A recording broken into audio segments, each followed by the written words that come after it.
मित्रों, नकल दो तरह की होती है।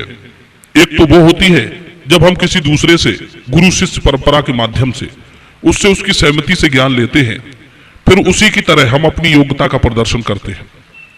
दूसरी नकल उसे कहते हैं जब हम किसी की प्रतिभा को उसकी आज्ञा लिए बिना, उससे सीखे बिना उसकी चीज को अधूरे ज्ञान या अज्ञानतावश दोहराने का प्रयास करते हैं।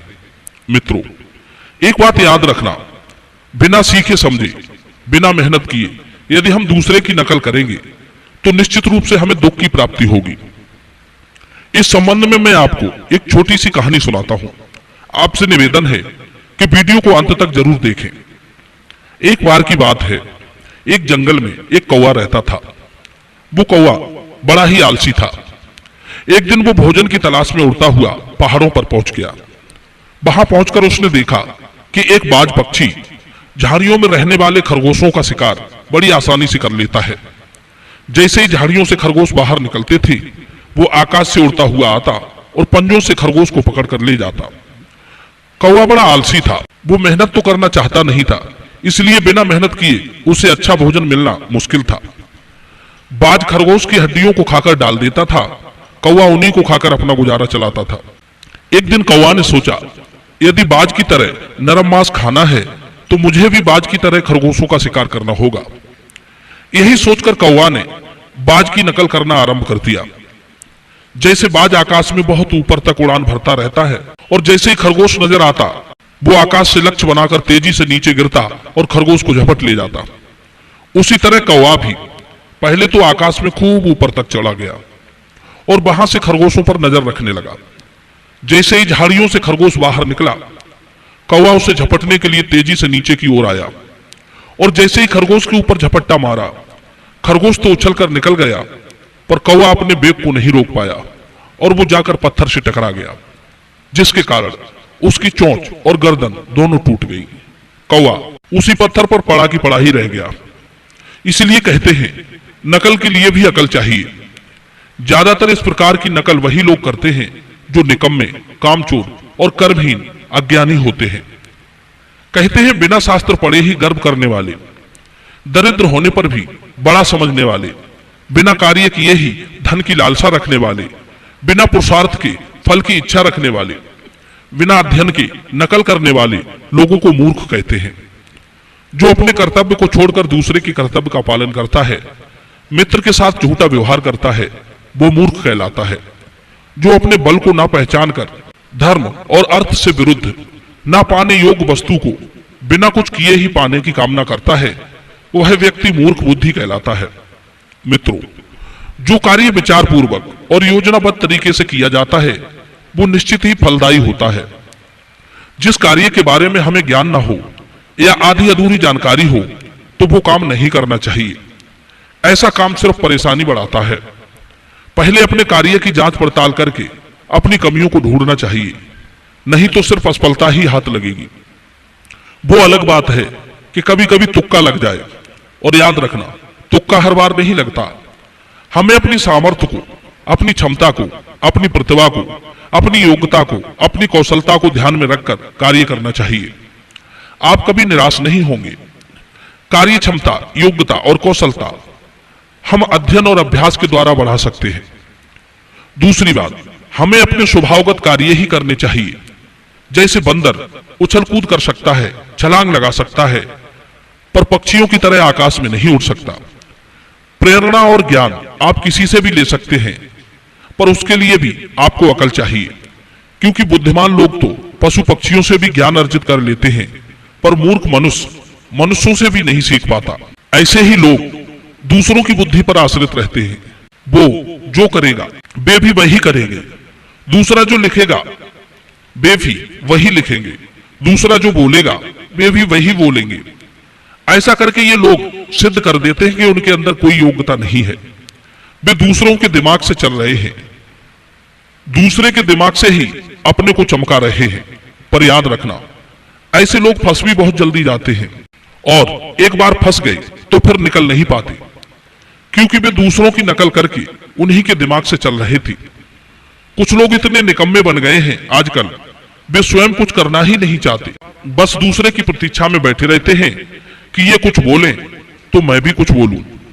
इस संबंध में मैं आपको एक छोटी सी कहानी और सुनाता हूं, रट्टू तोतों की।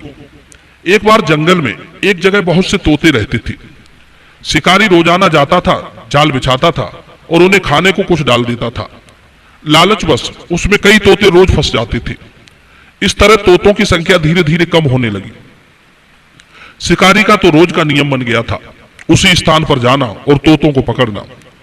एक दिन सारे तोते मिलकर जंगल में एक बूढ़े ज्ञानी तोते के पास पहुंचे और उन्हें अपनी समस्या बताई कि हम शिकारी के जाल में फंसने से कैसे बचे। ज्ञानी तोता बोला, बच्चों, तुम सब लालचवश शिकारी के जाल में फंस रहे हो। उससे बचने का एक ही तरीका है, तुम सब एक बात याद कर लो। जब भी शिकारी आए तुम सब मिलकर एक ही बात बोलना। शिकारी आएगा, जाल बिछाएगा, दाना डालेगा और हम सब पकड़े जाएंगे। तुम सबके मुख से यह बात सुनकर शिकारी वापस लौट जाएगा। ज्ञानी तोता की बात सुनकर सभी तोतों ने वही बात रट ली। शिकारी आएगा, जाल बिछाएगा, दाना डालेगा और हम पकड़े जाएंगे। मित्रों, रटने के बाद सभी तोते अपने स्थान पर पहुंच गए और शिकारी के आने का इंतजार करने लगे। कुछ देर के बाद जब शिकारी आया तो सारे तोते वही बात रटने लगे। शिकारी आएगा, जाल बिछाएगा, दाना डालेगा और हम पकड़े जाएंगे। सबके मुख से ऐसी बात सुनकर शिकारी अचंभित रह गया। सोचने लगा, अरे ये तोते तो बहुत चालाक हो गए, लगता है आज ये मेरे जाल में नहीं फंसेंगे। इसलिए शिकारी उस दिन बिना जाल बिछाए ही वापस लौट गया। दूसरे दिन गया, दूसरे दिन भी वही बात सुनने को मिली। अब तो शिकारी बिना जाल बिछाए ही लौट आता था। कई दिन हो गए, बिना शिकार के उसका परिवार भूख से मरने लगा। एक दिन उसने यह बात अपने गुरु को बताई कि कुछ दिन से तोते उसके जाल में ही नहीं फंस रहे हैं, क्या करें, वो बहुत दुखी है। जब भी मैं जाल बिछाने जाता हूं वे सब मुझे देखकर जोर जोर से चिल्लाने लगते हैं कि शिकारी आएगा, जाल बिछाएगा, दाना डालेगा और हम पकड़े जाएंगे।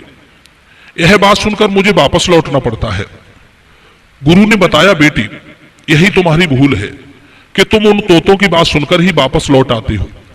आज तुम जाओ, जाल बिछाना, दाना डालना और दूर खड़े होकर के उनके फंसने का इंतजार करना। वे चाहे कितना ही बोले, तुम अपना काम ठीक से करना। मित्रों, अब तो अगले दिन शिकारी जाल लेकर उसी स्थान पर पहुंच गया। शिकारी को देखते ही देखते तोते वही बात रटने लगे, परंतु शिकारी ने उनकी बातों को अनसुना किया और जाल बिछाकर दाना डालकर दूर जाकर खड़ा हो गया। तोतों ने देखा कि शिकारी दाना डालकर चला गया है, तो वे सब तोते दाना चुगने के लिए जाल पर आकर बैठ गए। सारे तोते शिकारी के जाल में फंस चुके थे। यह देखकर शिकारी बड़ा खुश हुआ। मित्रों, वे तोते सिर्फ रट्टू तोते थे, उन्हें अनुभव ज्ञान नहीं था। उन्होंने सिर्फ इस बात को रट लिया था, उन्हें यह ज्ञान नहीं था कि इन बातों का मतलब क्या है। मित्रों, ऐसे लोग जो कुछ बातों को रट लेते हैं या दूसरे की सुनकर या देखकर उसे करने का प्रयास करते हैं और अनुभव ज्ञान से शून्य रहते हैं, ऐसे लोग अतिशीघ्र बड़ी मुसीबत में फंस जाते हैं।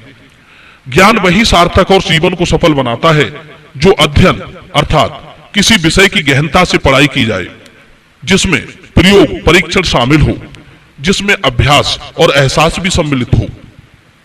केवल रटने वाली विद्या असफलता की ओर ले जाती है और जीवन में दुख और संकटों को पैदा करती है।